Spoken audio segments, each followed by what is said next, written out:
இன்றைக்கி நம்ம சேனலில் பார்த்திங்கன்னா ஒரு அழகான லட்டு செஞ்சிடலாங்க. இந்த லட்டு செஞ்சது எங்கள் அம்மா தான். செம்ம டேஸ்ட்டாக இருந்துச்சு. 3/4 கிலோ கடலை மாவு வந்துட்டு நல்லா சலிச்சுக்கோங்க.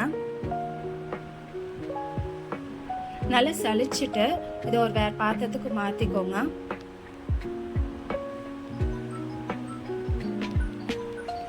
தண்ணி ஊற்றி நல்லா கெட்டியாக கரைச்சி வச்சுக்கோங்க.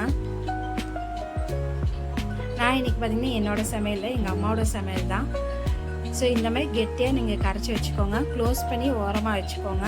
நம்ம சர்க்கரை பாலுக்கு ரெடி பண்ணிடலாம்.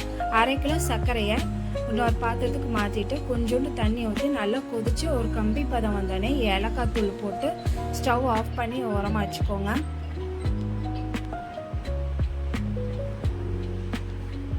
அடுத்து பார்த்திங்கன்னா இன்னொரு பேன் வச்சுக்கோங்க. ஸ்டவ் ஆன் பண்ணிவிட்டு ஆயில் பார்த்திங்கன்னா நல்லா சூடானே நம்ம மாவு கரைச்சி வச்சு பார்த்திங்களா அது பூந்தி கரண்டியில் வச்சு நல்லா இப்படி இந்த அளவுக்கு தேய்ச்சி விட்டிங்கன்னா இந்த எண்ணெய் சூட்லேயே அதுன்னு அழகாக உங்களுக்கு மேலே எம்பி வரும்.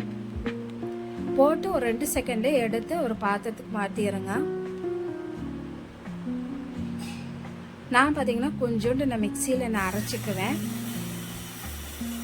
உங்களுக்கு மிக்சியில் அரைக்க வேணாம்னு நினச்சிங்கன்னா இங்கே டேரெக்டாகவே நீங்கள் உருண்டை பிடிக்க ஆரம்பிச்சிடலாம்.